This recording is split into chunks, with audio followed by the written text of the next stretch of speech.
Vamos a comenzar, así que pues vamos a orar, ¿sale? Muy bien. Pues Padre, te agradecemos primeramente por el regalo de la salvación que nos has dado. Agradecemos, Señor, que tú nos rescataste del lazo del cazador. Tú nos rescataste, Señor, de nosotros mismos, porque nos dirigíamos corriendo rápidamente hacia la destrucción, pero tú interviniste, te cruzaste en nuestro camino, al igual que Pablo en el desierto, y nos llamaste por nuestro nombre, Señor. Nos diste un nombre nuevo.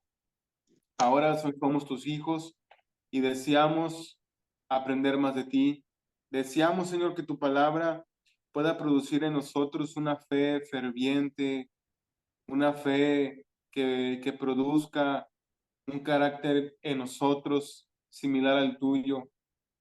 Ayúdanos, Señor, porque este mundo, Señor, es difícil caminar sobre él, pero también entendemos, Padre, que tú has vencido al mundo y por esa misma razón nosotros también vencemos al mundo, porque el espíritu que has puesto en nosotros es mucho mayor que el espíritu de este mundo. Pero la única manera de que podamos seguir venciendo es empapándonos de tu palabra, consumiendo tu palabra, enamorándonos más de ti, deseando llenarnos y saciarnos de ti hasta que nuestra copa rebose. Señor, háblanos en esta noche, ayúdanos a entender que tú, cuando nos rescataste, lo hiciste con la intención de permanecer en nosotros, de perfeccionar la obra en nosotros y de terminarla. Y que no hay nada, Señor, nada en este mundo que pueda impedirlo, ni aún nosotros mismos, ni aún el enemigo, Señor, ni aún las circunstancias difíciles pueden separarnos de tu gran amor. Ayúdanos a entender tu palabra y ponemos este tiempo en tus manos. Todo esto te lo pedimos, Señor, en el nombre de Jesús. Amén. Y amén. Muy bien, hermanos, pues al parecer hoy van a tener una clase VIP, así que es un poquito más personalizada, ¿verdad? Vamos a Romanos capítulo 8. Vamos a darle comienzo a este hermoso capítulo. Gloria a Dios que ustedes están ahorita teniendo esta devoción de buscar a Dios en este capítulo, pero hoy vamos a verlo con ayuda del Espíritu Santo, de comprenderlo un poquito más a fondo. ¿Ya estamos todos ahí?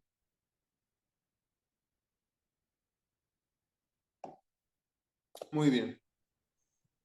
Romanos capítulo 8 dice en el versículo 1: Ahora pues, ninguna condenación hay para los que están en Cristo Jesús, los que no andan conforme a la carne, sino conforme al Espíritu. Y gloria a Dios. Muy bien. Lo que está diciendo Pablo es que no hay ninguna condenación si tú y yo estamos en Cristo Jesús. ¿Y por qué ya no estamos en condenación? Bien, porque nosotros ya hemos sido liberados del poder de la ley. Hemos sido liberados de las consecuencias que trae desobedecer la ley, que es la muerte, ¿verdad? Lo que provoca la crucifixión de Cristo, ¿verdad? Y la resurrección fue que ahora nosotros estuviéramos embestidos de su justicia. Y de esa manera nosotros ya podemos tener entrada libre y acceso a la presencia de Dios como uno más de sus hijos. Y por esa misma razón, como ya la ley ya no tiene poder sobre nosotros, porque Cristo la venció, entonces ya la condenación no existe, ¿verdad? La condenación viene siendo similar como a una deuda económica, ¿no? Por ejemplo, que, que Memo, ¿verdad? Por ejemplo, debiera 1 millón de pesos, ¿no? Al banco. Y de pronto, pues alguien viene y le paga, pues la deuda, ¿no? No, ¿sabes qué, Memo? Ya te pagué por la deuda, no me debes nada, no me des nada. Fue por pura gracia, ¿no? Misericordia. Entonces ya el poder del banco ya no existe. Ya no hay condenación, ya no hay poder sobre Guillermo, porque ya alguien pagó su deuda. De la misma manera es como dice que ahora pues ninguna condenación hay para los que están en Cristo Jesús. Pero ¿cómo sé que estoy en Cristo Jesús? Pablo dice, los que no andan conforme a la carne, sino conforme al Espíritu. Porque de la misma manera podemos decir, no, pues es que ya yo soy justificado, yo ya soy, ya Cristo me liberó de la condena, pero en mi diario vivir constantemente estoy cayendo en el mismo pecado de siempre y aún sigo aumentando mi maldad, ¿verdad?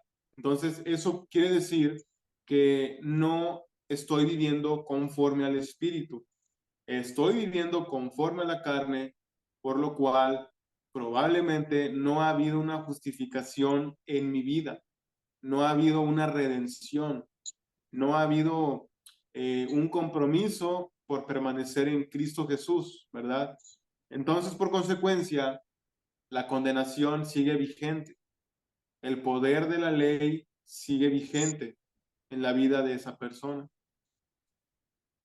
Por eso es que qué bueno que Pablo, fíjense, también esa es otra que creo que no les comenté, pero hay una teoría de que probablemente cuando dice los que no andan conforme a la carne, sino conforme al espíritu, que probablemente fue a algunos teólogos en su momento pusieron eso, o sea, añadieron esa parte cuando dice que los que no andan conforme a la carne, sino conforme al espíritu, porque probablemente se malinterpretaría si Pablo únicamente dice eso, que no hay condenación para los que están en Cristo Jesús.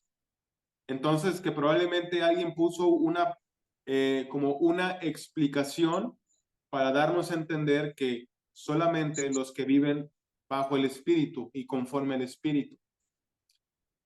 Y haya sido, o como dijeran por ahí, va, haya sido como haya sido, pues da lo mismo, como quiera entendemos en la palabra de Dios que si llevamos al Espíritu y la salvación en nosotros, vamos a rendir y echar fruto de dignos de arrepentimiento, ¿verdad? De un cambio de mente, un cambio de vida, en pocas palabras.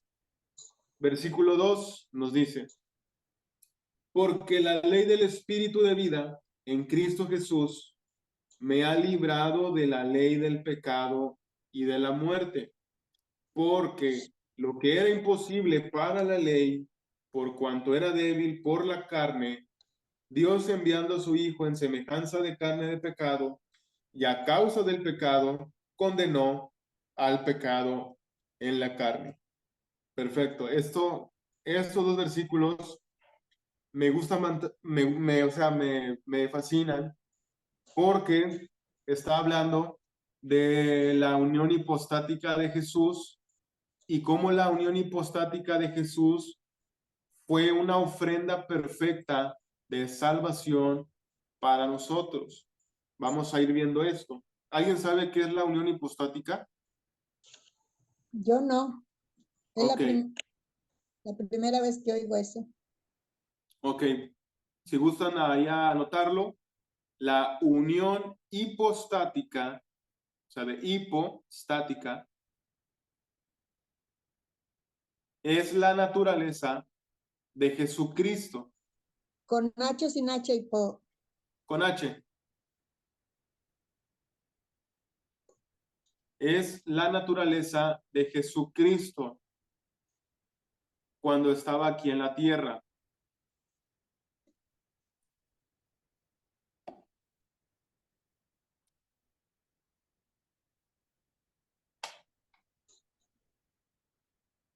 hay algo que se llama Mariología. Y la Mariología, ¿verdad? Como lo dice, es el estudio de María, o sea, de la mamá de Jesús. Es una doctrina que llevan los seminaristas católicos, los curas católicos también, donde hablan acerca de María, ¿no? De por qué es intercesora, de por qué, según creen ellos, que es madre de Dios, etcétera, etcétera. Y por ahí me aventé un clavado en un curso que dieron ahí en el IEST, y ahí platicaron sobre eso. Y pues hay algo que no concuerda con la Biblia acerca de la Mariología, y la unión hipostática tiene mucho que ver. ¿Por qué? Porque la unión hipostática nos habla de la segunda persona de la Trinidad. La segunda persona de la Trinidad sabemos bien que es Jesucristo, ¿verdad? Pero Jesucristo en la unión hipostática únicamente es cuando Él viene a habitar aquí en la tierra. Es cuando por medio de, en ese entonces, la Virgen María, nace Jesús. Y entonces la unión hipostática es posible. La unión hipostática es la combinación o la unión perfecta de la segunda persona de la Trinidad y un nombre.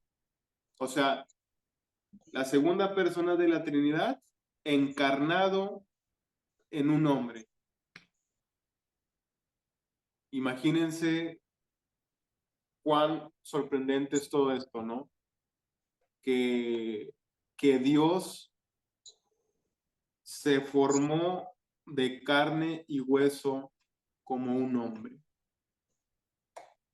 Y ya que estamos teniendo ahorita una clase un poco cerrada, eh, podemos tomar un poquito más de tiempo para hablar acerca de esto. Hay algo muy sorprendente que comentaba un padre que es jesuita, que trabaja en la NASA. Él decía que hay cuatro tipos de energía que permiten que la materia pueda existir y que pueda seguir existiendo como tal. Y un ejemplo así muy, muy claro que él decía es que, por ejemplo, si supuestamente un átomo se separa de una molécula, esto provocaría que el mundo como lo conocemos ya no sea igual, o sea, ya no permanezca, ¿verdad? Que unos 10 kilómetros más pegados al Sol y un poquito menos también provocaría lo mismo. Entonces, él decía que Dios mismo, que no se rige por estas cuatro leyes de la física, él decía, se hizo hombre, o sea, Dios que está ajeno a la física porque es inmaterial, se hizo físico, y que Jesucristo fue la muestra visible de cómo lo invisible y lo divino se enfrascó en algo que es físico y material y tangible, y cómo al mismo tiempo la humanidad lo crucificó. O sea, fue algo, o sea, él lo explicó de una manera que yo estaba cenando y estaba viendo la clase y me quedé sorprendido. O sea, luego voy a elaborar bien esa clase y si Dios me lo permite voy a mostrarla, porque yo le dije a mi esposa, wow, mira, o sea, hasta repetí otra vez la clase porque me gustó bastante cómo fue que lo dijo, que me sorprendió cómo Dios es tan sorprendente, ¿no? Muy bien. La unión hipostática tenía que ser necesaria para que tú y yo fuéramos justificados y salvados y redimidos. Por eso cuando dice en el versículo 3, porque lo que era imposible para la ley, ¿qué era imposible para la ley? Bueno, pues lo que era imposible para la ley era salvarnos. ¿Por qué? Porque dice, por cuanto era débil por la carne, es decir, porque no podíamos no puede el ser humano cumplir la ley de Dios, porque somos débiles en la carne. Dios enviando a su Hijo en semejanza de carne de pecado y a causa del pecado, fíjense, Dios envió a su Hijo, o sea, el Padre envió a su Hijo, la primera persona de la Trinidad envió a su Hijo, segunda persona de la Trinidad, y dice, en semejanza de carne de pecado. Ojo aquí, semejanza no significa igual, ¿sí? Cuando dice semejanza, está diciendo, se parecía a Guillermo, se parecía a Ricardo, ¿verdad? Pero no eran iguales. No, no, no. Jesucristo, aún teniendo la semejanza de nosotros, no era igual a nosotros. Porque la dualidad que había ahí entre lo divino y lo humano provocaban la unión hipostática, es decir, verdaderamente hombre y verdaderamente Dios. Por eso, cuando Jesús está en el desierto, él fue tentado, pero nunca cayó en pecado. O sea, fue tentado porque era hombre, tuvo sed, tuvo hambre, pero nunca cayó en pecado, porque al mismo tiempo chocaba contra su divinidad, lo cual provocaba que no ejecutara el pecado. Entonces es por eso que cuando Él se hace hombre, ahora Él en su sacrificio es la ofrenda perfecta para Dios, para, para poder expiar todos nuestros pecados. Y luego dice en el versículo 4, para que la justicia de la ley se cumpliese en nosotros, que no andamos conforme a la carne, sino conforme al Espíritu. Muy bien. Recordemos que el cumplimiento de la ley es el amor, ¿sí? Entonces, la única manera para que la ley se pudiera cumplir en nosotros, es decir, para que nosotros pudiéramos amar a Dios y amar a las personas, el sacrificio de Cristo tuvo que hacerse valer. Y ahora que Cristo murió y resucitó y puso su espíritu en nosotros, ahora podemos cumplir la ley, amar a Dios y amar a las personas. ¿Ok? ¿Hasta aquí alguna pregunta o algún comentario?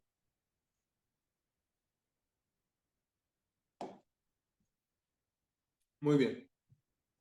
Versículo 5 dice, porque los que son de la carne piensan en las cosas de la carne, pero los que son del espíritu en las cosas del espíritu. Porque el ocuparse de la carne es muerte, pero el ocuparse del espíritu es vida, y luego dice, y paz. Muy bien. Fíjense que vemos una diferencia entre el no nacido y el nacido de nuevo. Y algo que vemos es que todo comienza a partir del pensamiento, ¿sí? Cuando dice, porque los que son de la carne piensan en las cosas de la carne, pero los que son del espíritu en las cosas del espíritu. No sé si tú y yo recuerdes, pero pues antes de Cristo, pues no creo que, bueno, yo en lo personal, pues no tenía mis pensamientos pues en Dios, ¿verdad? En que, pues lo voy a agradar en esto, voy a hacer esto para honrarlo, ¿verdad? O sea, mis pensamientos eran, pues ya saben, pues para qué les voy a decir, ¿verdad? Yo creo que también, pues pasaron por lo mismo, ¿no? Creo que el único que nació perfecto y creció perfecto fue Jesús, pero nosotros, nuestros pensamientos constantemente eran para beneficio propio, ¿verdad? Voy a hacer esto para yo beneficiarme en esto, ¿verdad? Voy a hacer aquello, ¿verdad? También para ganar esto. Y de vez en cuando, pues hacía alguna buena obra, ¿no? De caridad pues para asegurar mi lugar allá en el cielo, ¿no? Pero hasta eso lo hacíamos para ganar algo, ¿no? Entonces, nuestro pensamiento era carnal, ya que el Espíritu de Dios llega a nosotros y nos convence de todo pecado. Es ahí, perdón, es que llegó aquí mi esposa y me quiere robar mi Biblia. Entonces, cuando conocemos a Cristo, cambia completamente nuestros pensamientos, ¿verdad?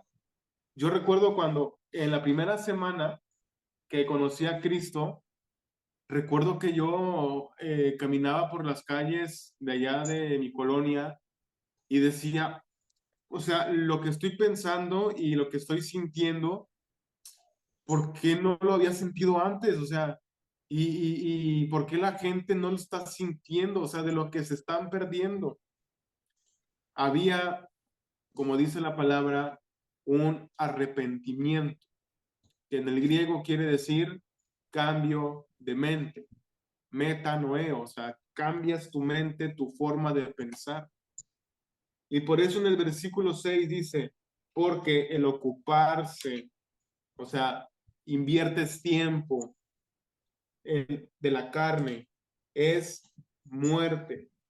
Pero el ocuparse, es decir, invertir tiempo, por ejemplo, ahorita que están aquí en clase, que inviertes tiempo para ir a la célula, inviertes tiempo para tener tus devocionales con Dios, inviertes tiempo, ¿verdad? Para tener tu momento de adoración ahí en tu casa, inviertes tiempo para ir el fin de semana pues, a la iglesia, ¿verdad?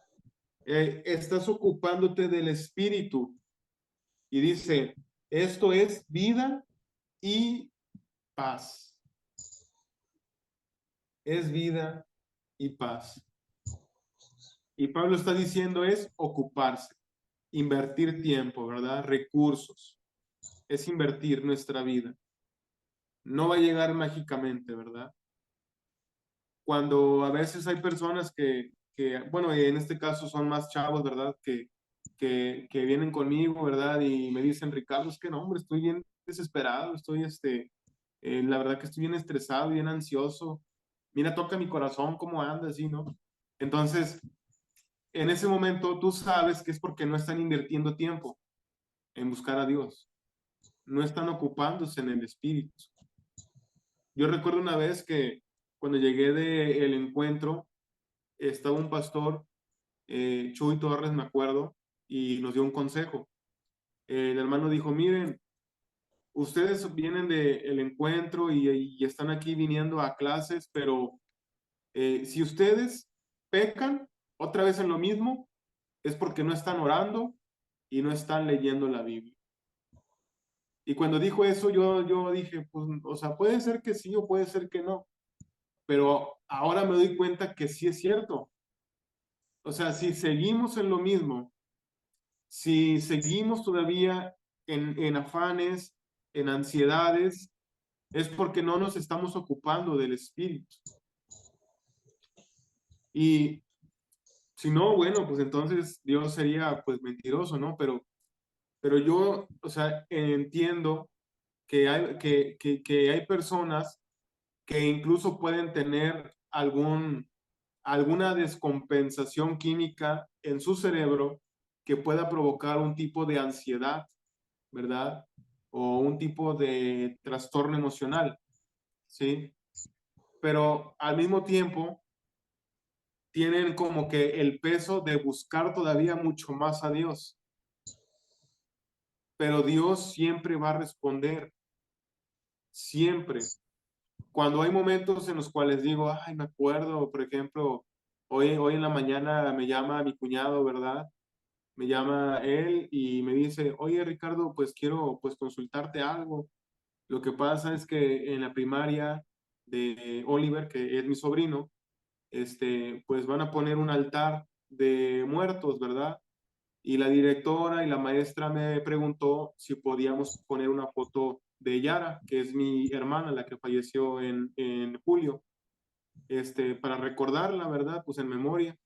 Y me dice mi cuñado, pero yo la verdad, yo no quiero hacerlo, porque pues Yara no era así creyente en eso. Pero tú cómo ves o tú qué me aconsejas, ¿no? Y ya pues le dije, ¿verdad? De que pues en lo personal pues yo pues no lo veía conveniente y que sabíamos que Yara ya pues no está ahí pues merodeando, ¿verdad? Y que se va a comer las ofrendas, o sea, no, sino que sabemos que Cristo venció la muerte y que por eso mismo ella se encuentra reinando con Cristo, ¿no? Entonces, pero en ese momento como que me dio el bajón, así como que, nunca imaginé, pues eso, o sea, nunca imaginé que mi hermana, o sea, pues para este año pasara eso, ¿me explico? Y también pues una vez cuando vi a mi sobrino, hace como tres días, pues lo voy viendo, ¿verdad? Caminando con una vecina que lo lleva pues a la escuela. Y yo decía, o sea, nunca imaginé que mi sobrino lo llevara una vecina a la escuela, porque pues ya no tendría a su mamá. Entonces, en esos momentos de debilidad, yo vuelvo a recordar la palabra de Dios. O sea, Señor, tú, nada se te escapa. O sea, todo lo tienes bajo tu voluntad, absolutamente todo. Y tú has vencido la muerte. Mi hermana en este momento se encuentra con ropas nuevas, o sea, está contigo, reinando contigo. Y nosotros ahorita estamos aquí, ¿verdad? Por un momento, pero también vamos para allá contigo. Y en ese momento, si yo no tengo comunión con Dios, ¿qué va a pasar? Me caigo, ¿verdad? Me caigo, porque sé que soy hombre débil, o sea, sé que soy de carne.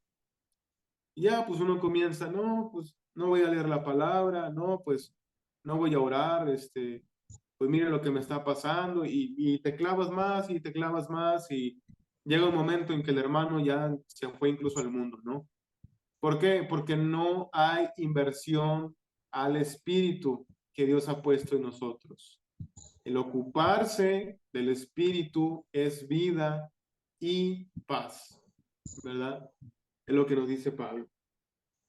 Y en el versículo 7 nos dice, por cuanto los designios de la carne son enemistad contra Dios, porque no se sujetan a la ley de Dios, ni tampoco pueden.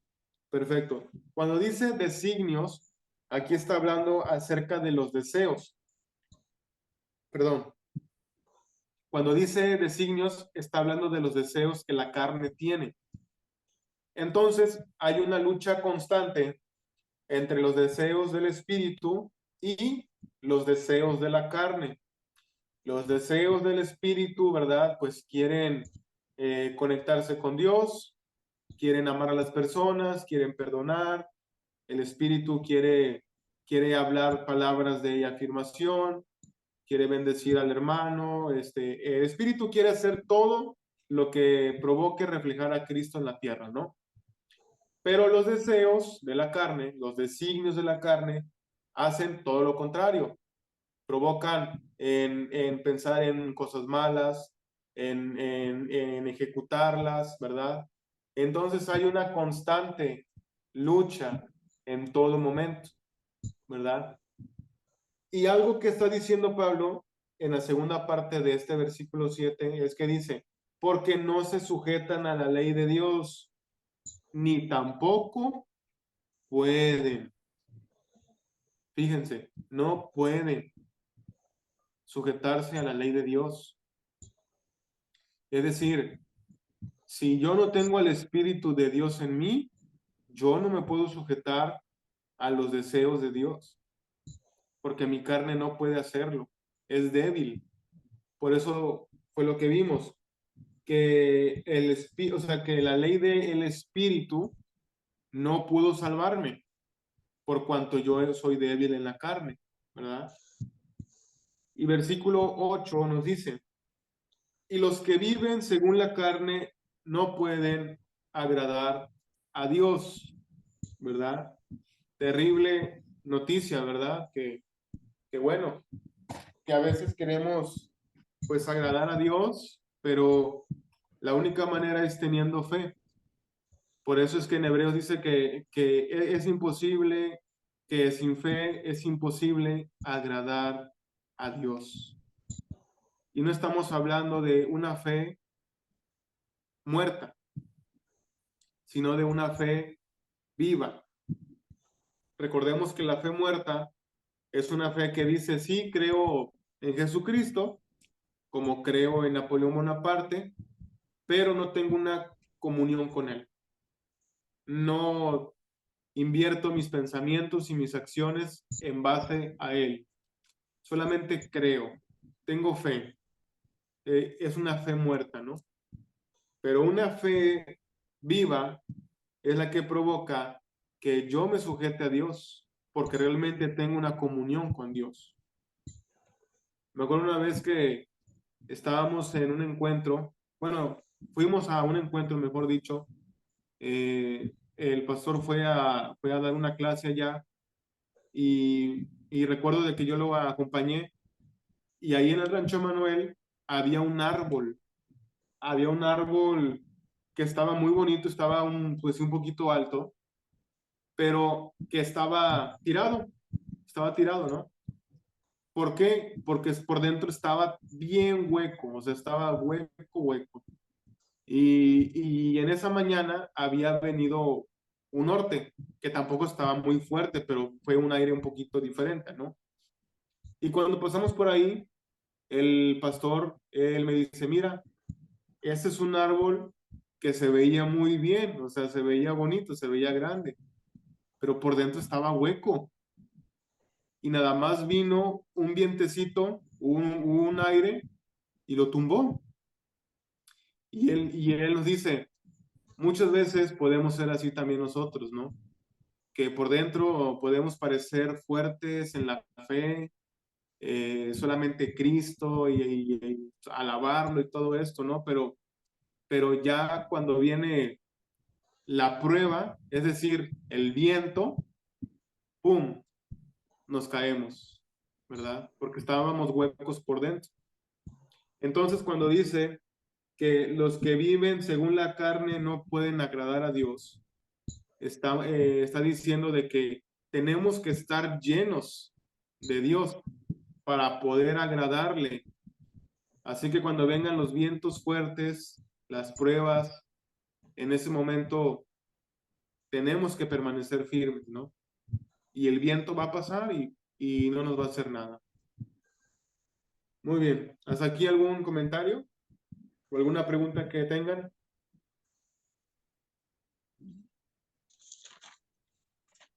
Muy bien. Dice en el versículo 9, mas vosotros, o sea, ustedes, no vivís según la carne, sino según el Espíritu. Y luego dice, si es que el Espíritu de Dios mora en ustedes. Y si alguno no tiene el Espíritu de Cristo, no es de él, ¿verdad? O sea, muy claro. Pero si Cristo está en ustedes, el cuerpo en verdad está muerto a causa del pecado, mas el Espíritu vive a causa de la justicia, pero no de tu justicia, sino de la justicia que Dios provocó en su Hijo en la cruz. Dice en el versículo 11, y si el Espíritu de aquel que levantó de los muertos a Jesús mora en ustedes, el que levantó de los muertos a Cristo Jesús vivificará también vuestros cuerpos mortales por su Espíritu que mora en ustedes. Perfecto. Pablo está diciendo que hay en nosotros un Espíritu de Dios, ¿ok? Y también está diciendo que la justicia de Dios vive en nosotros porque también el Espíritu de Dios está en nosotros. Y es por eso que nosotros tenemos una libertad. pero la libertad provoca obligación. Por eso es que dice en el versículo 12, así que, hermanos, deudores somos, no a la carne, porque la carne no nos salvó, ¿verdad? Para que vivamos conforme a la carne, porque si vivís conforme a la carne, moriréis, mas si por el Espíritu, ahí está la respuesta a nuestros problemas. Mas si por el Espíritu haces morir las obras de la carne, viviréis. Gloria a Dios, que nuestras peleas no se ganan en nuestras fuerzas, sino que se ganan, dice, por el Espíritu podemos hacer morir las obras de la carne, ¿verdad? Es la única manera en la cual podemos vencer, destruir las obras de la carne. Por eso es que les decía que la libertad genera una obligación tanto para lo bueno como para lo malo. Por ejemplo, la libertad es lo que el Espíritu Santo provocó en nosotros. Lo que provocó en ti y lo que provocó en mí fue una regeneración. O sea, te regeneró, te hizo una criatura nueva. La obligación que ahora tienes es hacer notar que realmente eres una criatura nueva. ¿Ok? La libertad que te da el pecado, pues es pecar. Tu obligación ahora es aceptar las consecuencias del pecado. O sea, hay libertad, ¿no? Para los que viven en la carne, como para los que viven en la justicia o en el espíritu. Pero tenemos obligaciones tanto en un campo como en el otro.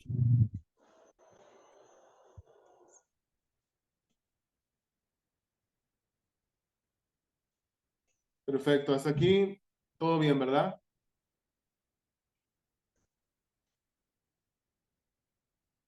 Fíjense, se me pasaba a decirles que nosotros antes de Cristo vivíamos conforme a la carne. Y la traducción es que los que viven en la carne, sí recuerdan que la palabra carne es sarx, ¿verdad? Los carnales, en el griego es sarkis, sarkis, así como sarki, pero sarkis, con la K, sarkis.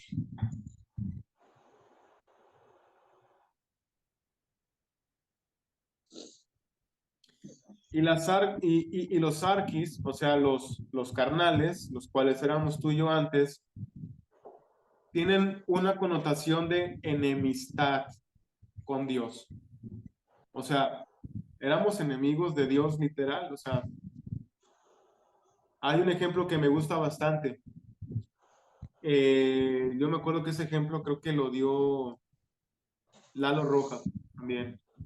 Era cerca de, por ejemplo, que tú estabas así parado, ¿no? Parado y al lado de ti estaba un verdugo, ¿no? Y la condena era que te iban a mochar la cabeza, ¿no? O sea, pues te iban a, pues, ejecutar, ¿no? No se espanten, nada más es pues es un ejemplo, ¿verdad? No, por eso lo imaginen tan real.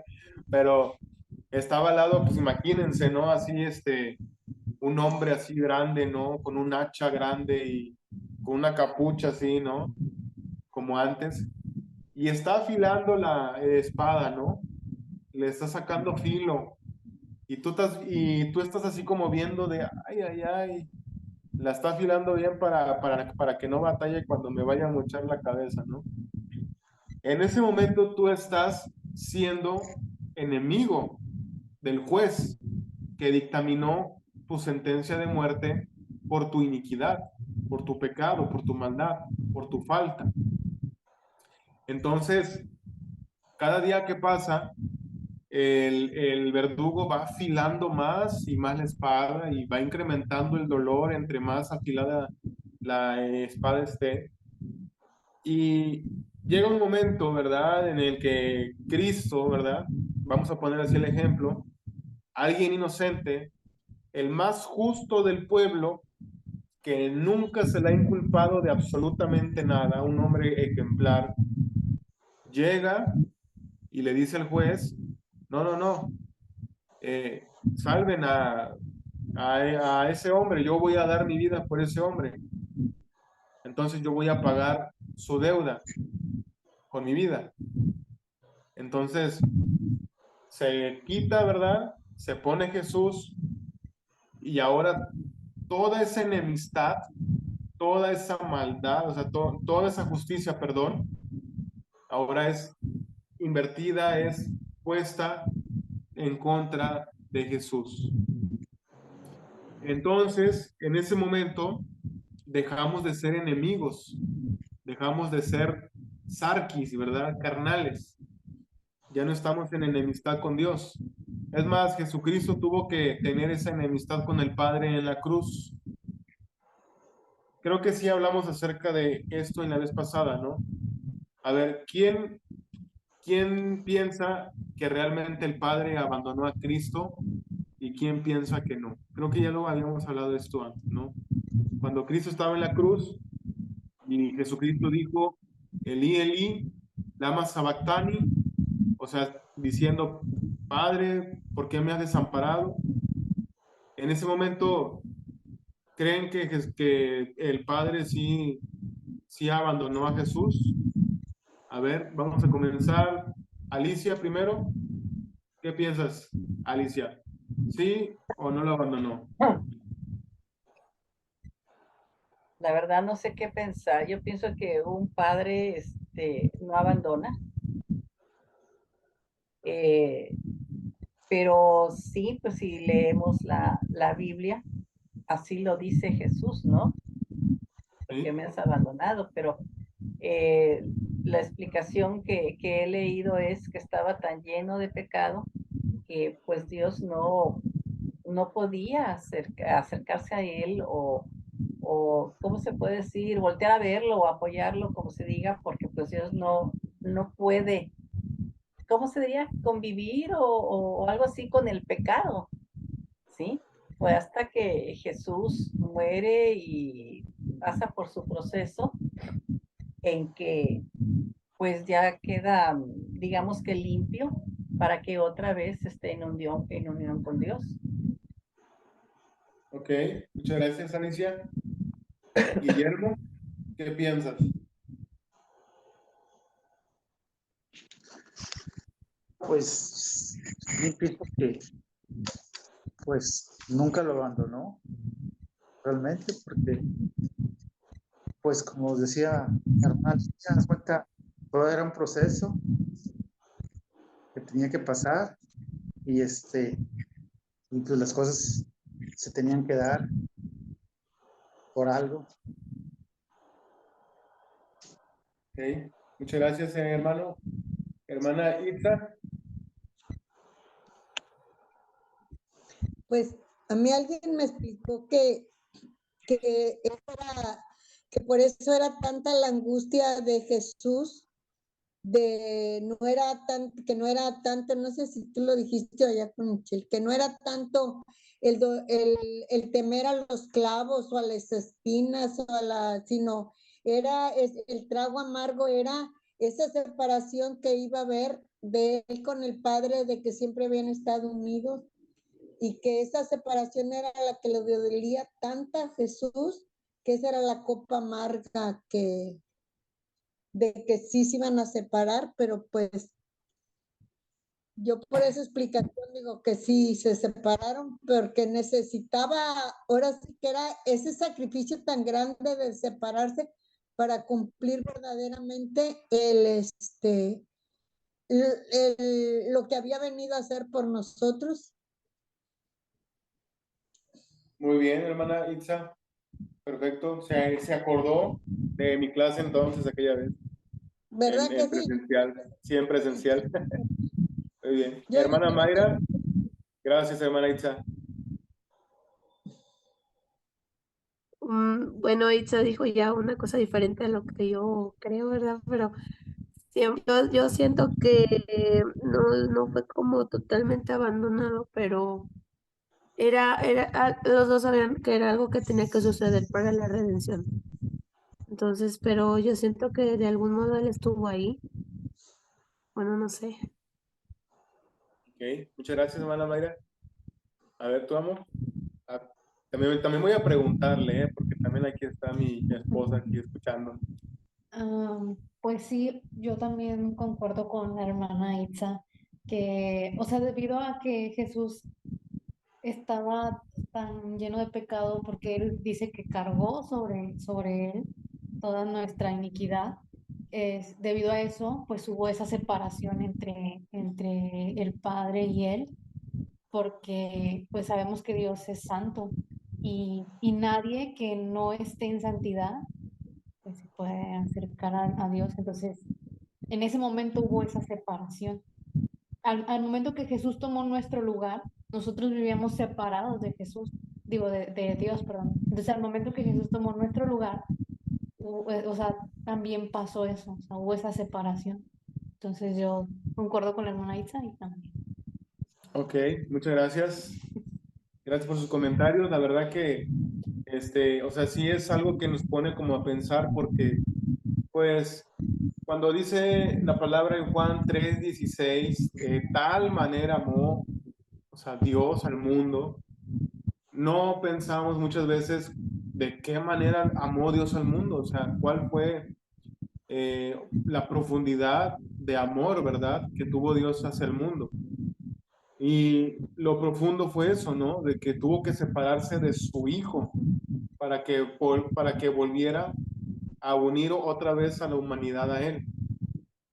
Por eso, lo que comentábamos en la vez pasada, hermana, es que cuando Jesús está en el Getsemaní, ¿verdad? Pues sucede algo que lo estremece tanto. Él en ese momento está teniendo una hematidrosis. Una hematidrosis es cuando las venas, ¿verdad?, colapsan de tanta presión y se combinan con el sudor, provocando que transpire sudor con sangre. O sea, la hematidrosis es un grado de estrés tan alta que muy pocas personas llegan a tener eso, ¿eh? Entonces Jesús en ese momento está teniendo este ataque de estrés. Fíjense, ¿por qué? Porque Él es hombre también. Recordemos la unión hipostática, ¿no? Dios, pero también hombre. Y en ese momento, pues podemos llegar a pensar, ¿verdad? Yo lo llegué a pensar también, que Él estaba así, pues porque pues iba, o Él sabía que Él iba a pasar por mucho dolor físico, ¿verdad? Por los látigos, por la corona de espinos, ¿verdad? Por los palazos, los clavos. O sea, es algo muy feo. Sin embargo, en la historia de la iglesia, pues vemos que hay muchos mártires que pasaron por cosas similares o incluso un poquito más feas, hablando de dolor físico. Sin embargo, muchos de ellos, cuando murieron, lo hicieron gozosos, cantando alabanzas, muchas de las veces. Y esto no es porque Jesús pues haya sido cobarde, ¿verdad? O más cobarde, ¿no? O sea, no. Sino porque, como decíamos, por primera vez en la historia del universo y del tiempo y de todo, Jesucristo iba a separarse del Padre. Recordemos que antes de la creación del universo y de todo lo que vemos, incluso la creación de todo lo espiritual, ya coexistían eternamente y juntamente el Padre, el Hijo y el Espíritu Santo. La Trinidad ya coexistía. Entonces, entre ellos tres se daban amor y había servicio entre ellos. Por eso ya el amor estaba completo, o sea, ya está completo en ellos tres. No necesitaban de ninguna humanidad ni de ninguna creación para que ellos pudieran compartir el amor, porque ya entre ellos ya lo hacían. Entonces, por primera vez en la historia, eso iba a dejar de pasar. Por primera vez en la historia, el Hijo iba a separarse del Padre. Recordemos que fue lo que nosotros, es la condición espiritual en la que estábamos también nosotros antes, separados de Dios, o sea, muertos en el espíritu, que muerto en griego, dijimos, es separado. Entonces, cuando dice muertos en nuestros delitos y pecados, es porque estábamos separados de Dios. Por eso, cuando Cristo muere en la cruz, Él ahora nos reúne con el Padre. De ahí la palabra religión. La palabra religión viene del latín de regresar, y de ligare, que significa ligar o reunir, perdón, o unir. Entonces, religión es religar, rejuntar, reunir. Cuando Cristo muere en la cruz, nos vuelve a reunir otra vez con el Padre. Pero era necesario que las puertas del cielo, ¿verdad?, se cerraran y hubiera una desconexión, un abandono del Padre con el Hijo, para que ahora la humanidad pudiera tener unión con el Padre. Entonces, cuando Jesús dice Elí, Elí, lama sabactani, no es una expresión como de rebeldía o como de queja, sino que Él está expresando lo que realmente está pasando espiritualmente en ese momento, para que la redención y el perdón de pecados tuviera sentido.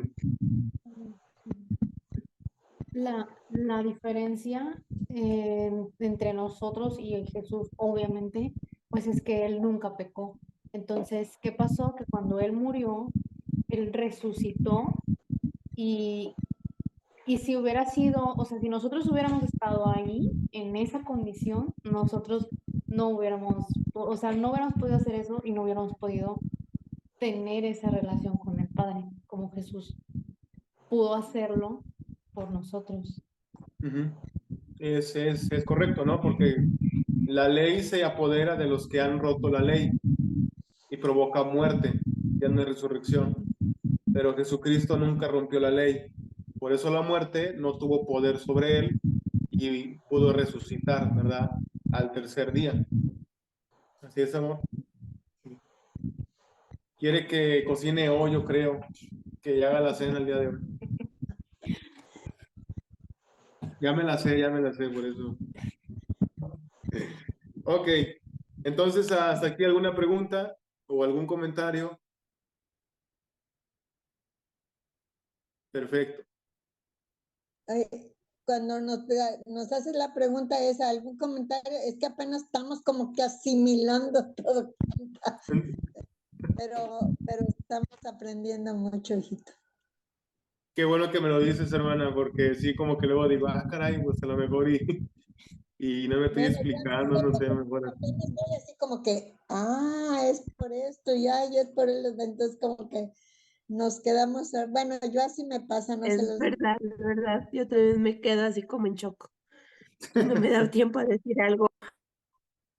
A ver, vamos a tomarnos acá un tiempecito. ¿Todo bien? ¿Quieren expresar algo? ¿Alguna inconformidad también? No. Okay. Muy bien, sí. Karen, Bueno. Nuestra representante. Muy bien. Como quiera, si tienen alguna duda o algo, ¿verdad?, pueden hacerlo. Bueno, en mí no es duda, sino como que a veces lees la Biblia y no la vas, ahora sí que analizando tan así, y como que tú nos abres así, bueno, el Espíritu Santo te ayuda a que nos abras el entendimiento de por qué o cómo está. Bueno, yo eso Gloria es lo que yo... Muy bien, pues gloria a Dios, Él sea glorificado. Muy bien, gracias. Vamos a seguir.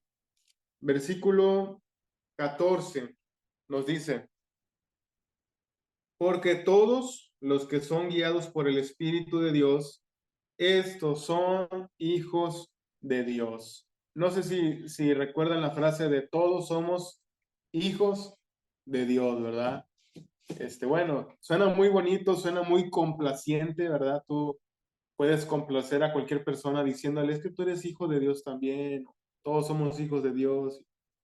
Bueno, pues la realidad bíblica es que todos somos criaturas de Dios, pero no todos somos hijos de Dios. Si eres hijo de Dios, entonces es porque ya le recibiste a su Hijo Jesucristo como tu Señor, como tu amo, como tu representante ante Dios y como tu Salvador. Y que por consecuencia, ahora tus emociones, pensamientos son dirigidos y también tus decisiones por el Espíritu Santo. De lo contrario, pues no eres hijo de Dios. Todavía, ¿verdad? Porque así como que luego también así como que encasillamos así a alguien y ya decimos, no, no, ya ese muchacho, todo borracho en la secundaria que lo metieron a la Cruz Roja, ¿no? No, ese ya tapa el mundo, ¿verdad? Entonces, pues no, ¿verdad? Dios tiene misericordia y gracia para con todos. Estaba viendo un testimonio de un terrorista de Hamas, de allá de Gaza, perdón, de Palestina, que son los que están teniendo guerra con los de Israel. Y él decía, yo mataba a los judíos, o sea, yo los decapitaba, ¿no? Y los asesinaba y le mandaba los audios a mi padre para que se sintiera bien orgulloso de mí. Y él tuvo un encuentro con Jesús, tuvo un encuentro con Cristo, se convirtió a Cristo y ahora predica de Cristo, o sea, no le importa si lo matan allá, o sea, él predica de Cristo y él dice, yo vivo ya para Cristo. O sea, tú lo vieras en su tiempo, ¿verdad? Matando personas y niños y mujeres y todo. Tú dirías, ese señor ya que se muera y que pague allá en el infierno, ¿verdad? Pero es que el amor de Dios va mucho más allá de nuestra propia comprensión. No sé por qué dije esto, pero yo creo que es muy necesario, ¿no? Recordar de su amor. Versículo 15 nos dice, pues no habéis recibido el espíritu de esclavitud para estar otra vez en ¿qué? En temor, sino que habéis recibido el espíritu de adopción por el cual clamamos, Abba, Padre. Gloria a Dios. Incluso ese es el, el nombre que le pusimos al Congreso de Jóvenes de este año. Y abro ahí hay un anuncio, ¿no? El Congreso de Jóvenes es este 23 al 25 de noviembre. Así que si tú conoces a algún joven, ¿verdad? Puedes invitarlo. Va a ser de gran bendición. Estamos preparando, bueno, hoy incluso estábamos checando las prédicas con Michelle, ahí estábamos viendo, y la verdad son temas que oramos que el Espíritu Santo toque el corazón de cada joven. ¿Saben por qué? Porque nos hemos dado cuenta que nuestra generación está teniendo una ausencia muy profunda de la paternidad. Nuestra generación está teniendo una ausencia de la figura paterna. Por lo general, ya los que están entrando al desquite, ¿verdad? Son las mamás. Y el papá muchas de las veces, pues está lejos. O sea, hay papás, ¿verdad? Que están presentes, pero no conviven con sus hijos, ¿verdad? No se involucran emocionalmente con sus hijos, no hay algún consejo, etcétera, etcétera. Sí proveen, pero no hay involucramiento, no hay consejo espiritual y cosas similares. Entonces, eh, el enfoque de el Congreso de este año es eso, exponer que Dios suple nuestra necesidad de una figura paterna. Por eso cuando dice Abba Padre, está hablando de una comunión tan íntima de padre e hijo. Y ese es el nombre del Congreso, Abba. Entonces, cuando el Espíritu Santo, el cual fue dado por gracia a nuestra vida, provoca que ya no tengamos temores. Es decir, sí van a haber miedos, no te sientas condenado si un día sientes temor, sino que lo que está diciendo aquí es que en el medio del temor, tú puedas clamar con toda confianza, mi Dios también es mi Padre. Eso es lo que está tratando de decir Pablo. El Espíritu que ahora vive en mí provoca que en medio del temor pueda decir, Dios es mi Padre. De eso está hablando. La palabra Abba, ¿verdad? Es una palabra que es compuesta del arameo. O sea, es una palabra que no es hebrea, pero es del arameo. La palabra Abba tiene una connotación de, como por ejemplo aquí en México, de decir papi, ¿sí? Es como un acercamiento más profundo al Padre. Por ejemplo, yo he conocido a personas, ¿no? Que a sus papás pues les dicen padre, ¿verdad? O sea, padre o papá, no sé, o hasta por su nombre, ¿no? Muchas veces. O usted, así nada más. Pero, pues, es su papá. ¿Sí me explico? Como quiera. Pero en lo personal, por ejemplo, yo con mi papá, yo a veces llego y le digo, ¿qué onda, papi? ¿Cómo estás? O sea, yo le digo papi, ¿no? O sea, o papito muchas veces también. O sea, es una conexión un poquito más íntima todavía. Entonces, cuando tú hablas con Dios, tienes la libertad no solamente de decirle Padre, sino también de una connotación de Padre, tú me escuches porque eres mi papá, mi papi, ¿no? O sea, es algo más profundo. Incluso por esa misma razón, los fariseos o sea, quisieron apedrear varias veces a Jesús, porque él no le llamaba Señor a Dios o el Adonai, él le llamaba Padre, ¿va? Entonces cuando él decía mi Padre, o sea, él estaba adjudicándose que él era el Hijo. Y eso para los fariseos era una blasfemia, porque nadie podía tener esa comunión tan unida al Creador, ¿sí? Era más como yo veo a Dios como mi jefe, como mi patrón, mi Señor, y ya está ahí, el Adonai, el Señor. Pero decirle Abba era una herejía. Pero por medio de Jesús, ahora sí podemos decirle Abba, Padre, mi Dios, mi Padre. Hay una alabanza que me gusta bastante, ¿no? Que es de Julio Melgar, que dice, yo solo sé que yo soy su hijo y él es mi padre. O sea, esa alabanza me encanta bastante porque pues podemos estar viviendo, ¿verdad? Un infierno alrededor, ¿verdad? Y lo que esté pasando alrededor en nuestra vida, en nuestra familia, en la economía, en la salud, en muchas cosas, y vuelves a recordar, yo solo sé que yo soy su hijo y que él es mi padre y que mi padre me ama. O sea, ya. Ya lo demás, como el Dios creador de todo, también es mi padre, estoy bien. Y gloria a su nombre. Ese es el poder que da el Espíritu Santo, que podemos clamar Abba Padre en medio del temor. Amén. Amén. Qué bueno. Versículo 16. Vamos por ahí. Ya vamos acabando. El Espíritu mismo da testimonio a nuestro espíritu de que somos hijos de Dios. Y luego dice, y si hijos, también somos herederos, herederos de Dios y coherederos con Cristo. Y luego dice, si es que padecemos juntamente con Él, para que juntamente con Él seamos glorificados. Ok. Perfecto.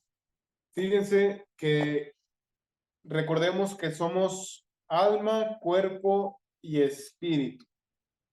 Si quieres apuntarlo, ¿verdad? El cuerpo, que en hebreo es guf, o sea, G-U-F, guf, que como dice en Génesis, es tomado del polvo, que en hebreo es eretz, o sea, E-R-E-T-S, eretz. Entonces el guf es formado del eretz, o sea, del polvo, lo cual provocó, ¿va?, que tuviéramos piel, huesos, músculos, ojos, todo, ¿no? Sangre, todo esto es el guf, es el cuerpo, que es tomado de la tierra. Que por cierto, el 80% de lo que somos nosotros en cuerpo lo contiene también la tierra, entonces va muy de la mano, ¿no? Y el alma en hebreo es nepej, es N, E, P, E y H. Ahí la H suena como J, pero es H, nepej.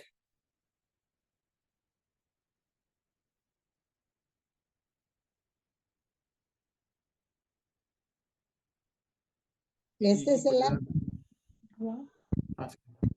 sí, ese es el alma, el nepej. El nepej, ¿verdad? Son los pensamientos, son las emociones que tenemos. Pero el espíritu es el ruaj, es R-U-A-J,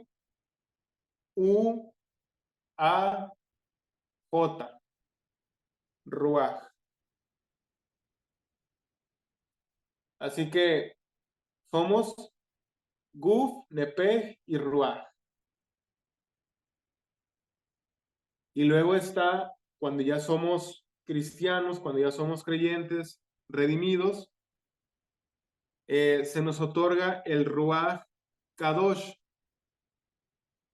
Kadosh es, si quieres apuntarlo, K-A-D-O-S-H.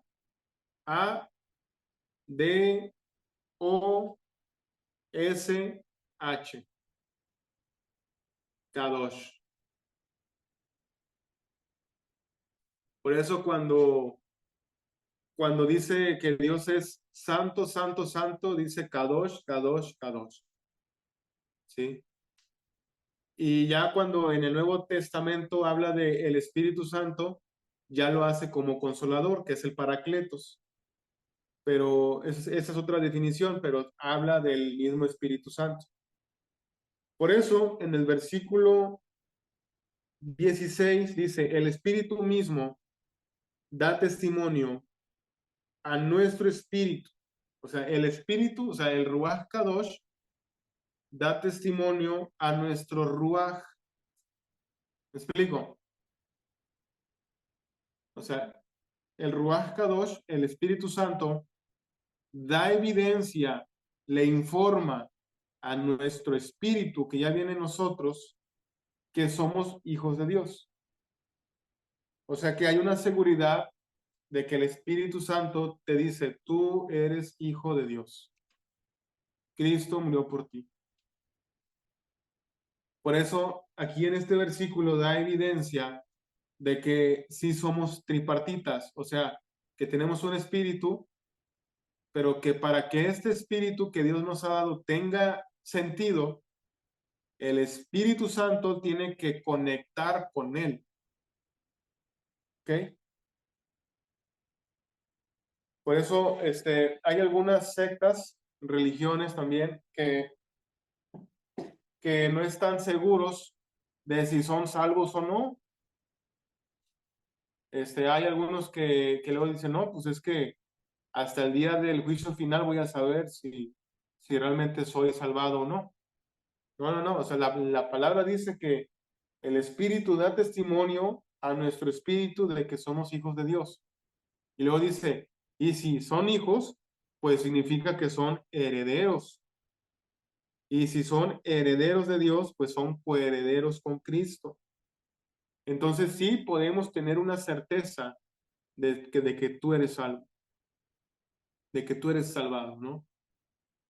Así que, pues si por ahí alguien dice, no, pues es que no sabemos quién va a ser salvado, pues dile verdad, Romanos 8, 16, 17, el Espíritu Santo, el Ruach Kadosh, da testimonio a tu espíritu si eres salvo, ¿verdad? Pero luego dice, otra vez, si es que padecemos juntamente con Él, para que juntamente con Él seamos glorificados. Si no has padecido por el nombre de Cristo, muy probablemente no estás involucrando tu vida al servicio de Dios. Porque siempre cuando ponemos nuestras vidas al servicio de Dios, hay oposición. Siempre. Y es normal. A Cristo lo crucificaron por manifestarse y no hizo ninguna obra mala para que lo hicieran. Entonces Jesús dijo, si lo hicieron con el mayor, pues, ¿qué no lo van a hacer con los siervos, no? Entonces, pues, si estamos muy cómodos y por alguna razón nunca hemos sufrido oposición, pues entonces, como dijeran los chavos, red flag, o sea, bandera roja, alerta, ¿verdad? Probablemente no hay evidencia de fruto del Espíritu Santo ahí. Perfecto. Versículo 18 nos dice,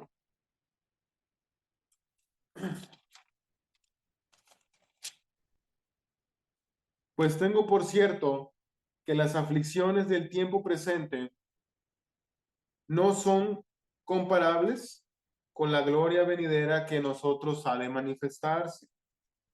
Porque el anhelo ardiente de la creación, ese es guardar la manifestación de los hijos de Dios. Porque la creación fue sujetada a vanidad, no por su propia voluntad, sino por causa del que la sujetó en esperanza.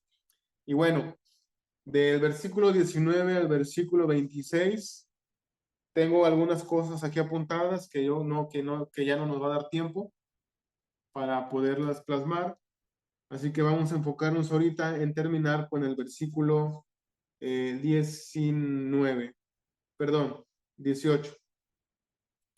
Por favor, vamos a 2 de Corintios 4, 17. 2 de Corintios 4, 17.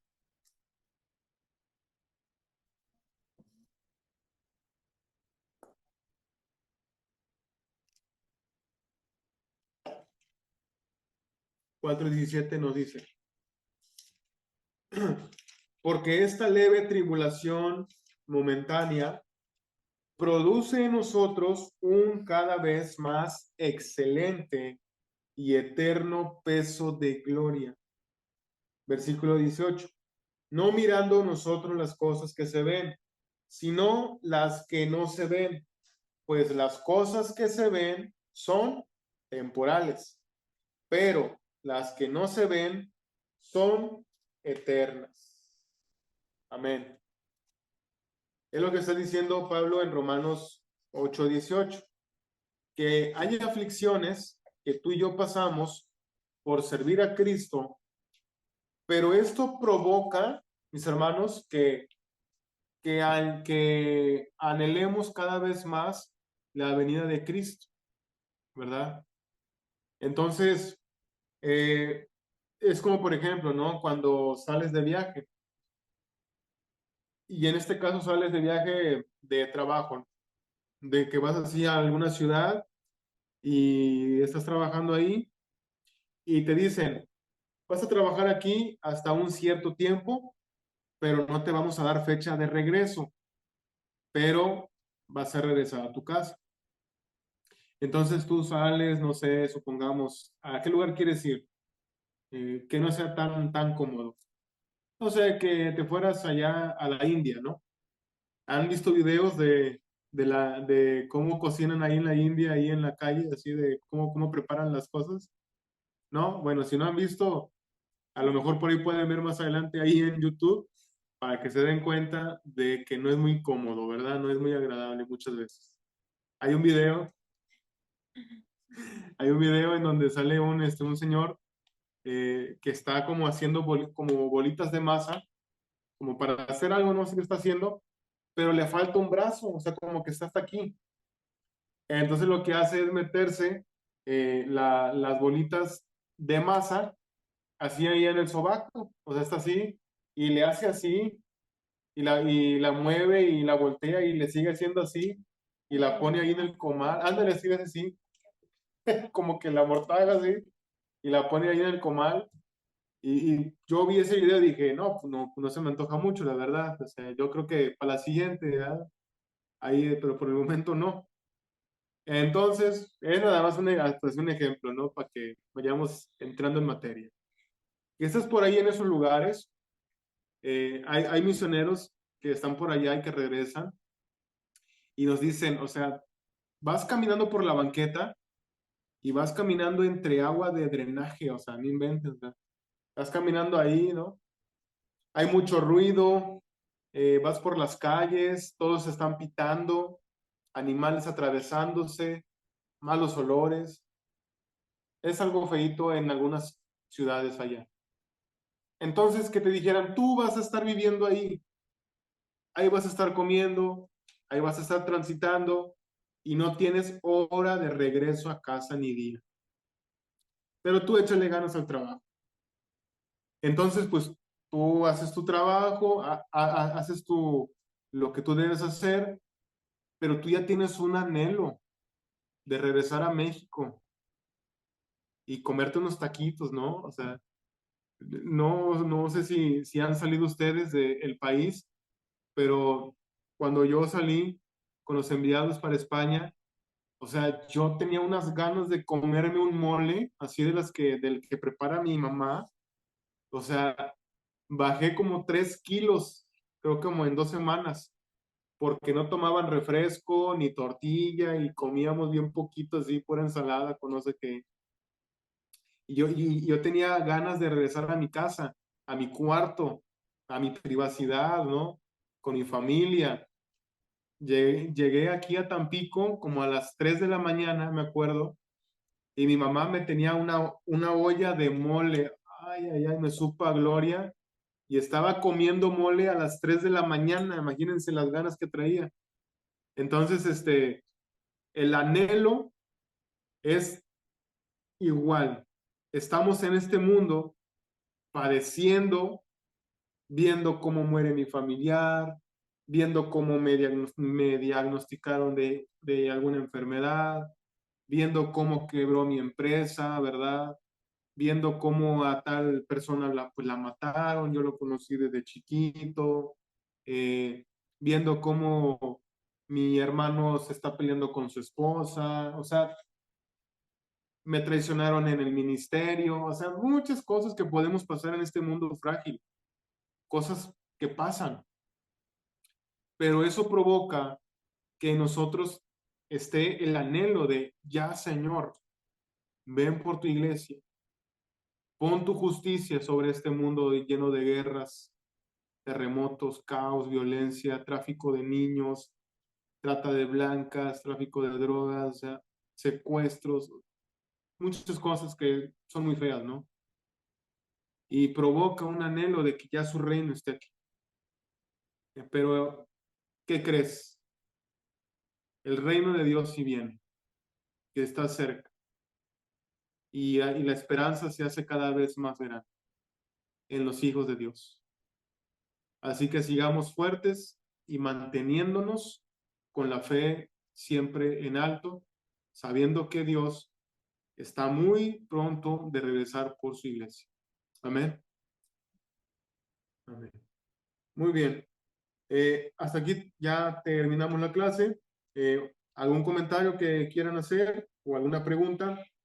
Este es el momento. Yo nada más te quiero preguntar, ¿cuál fue 2 Corintios, que es la cita última que diste? Segunda de Corintios 4:17. Gracias.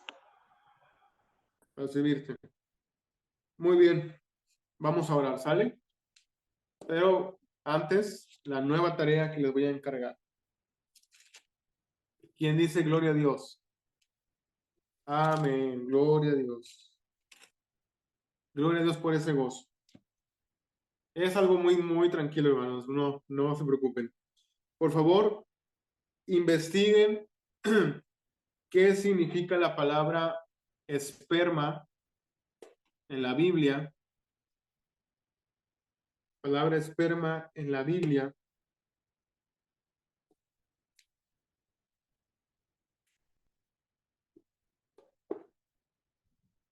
Y 3 ejemplos o 3 versículos donde hable del esperma en la Biblia.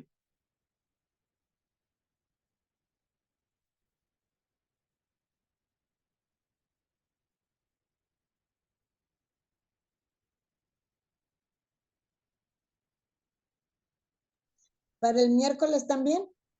Sí, para el miércoles, por favor. Sí,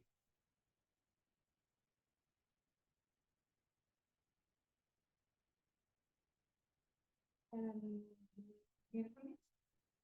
sí.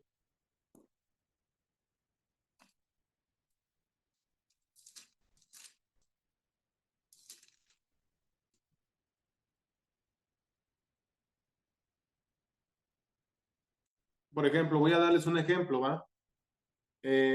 Esperma viene también de la palabra linaje, ¿sí? Entonces, un ejemplo de un versículo bíblico puede ser Romanos 1:3. Dice, acerca de su Hijo, nuestro Señor Jesucristo, que era del linaje de David según la carne. O sea, que era del esperma del rey David según la carne. ¿Sí? Entonces, todo esto también nos lleva a la unión hipostática, o sea, a la naturaleza de Jesucristo cuando estuvo en la tierra, que era Dios, pero al mismo tiempo era hombre. ¿Ok? Entonces, eso queda de tarea para la siguiente clase. ¿Amén? Y ya para el miércoles se revisaría los comentarios de los versículos del capítulo 8 de Romanos y al mismo tiempo la tarea que les acabo de decir, ¿sale? Ok. Muy bien. Vamos a orar. Padre, te agradecemos por tu palabra que hoy nos diste, Señor. Te pedimos, Padre, que el Espíritu que has puesto en nosotros provoque que siempre recordemos que tú eres nuestro Padre, nuestro papito lindo, que siempre está presente en nuestras vidas. En medio del temor podemos decir que tú eres nuestro Padre, que yo soy tu Hijo y que me amas, Señor. Gracias, Señor, por darme ahora ese espíritu, porque provoca que mis deseos sean conforme a tus deseos. Ayúdanos a que todos los días podamos invertir nuestro tiempo para alimentar a nuestro espíritu, para que de esta manera podamos vencer las obras de la carne. Señor, yo te doy gracias por la vida de mis hermanos que se encuentran aquí, también de los que no se pudieron conectar. Que tú los bendigas, Señor, que sigas haciendo crecer esa obra hermosa que has puesto en ellos para que a su tiempo sigan dando frutos, Señor. También aprovechamos para pedirte por la mamá de nuestro hermano Memo, que tú la bendigas y sanes por completo, Señor, cualquier dolencia que tenga, Padre, que tú te glorifiques en medio de todo y que puedas sanarla, Señor. Gracias te damos por esta clase que hoy nos diste, Padre, en el nombre poderoso de Cristo Jesús. Amén y amén. Amén. Muchas gracias, hermanos. Dios les bendiga. Nos vemos en el siguiente viernes.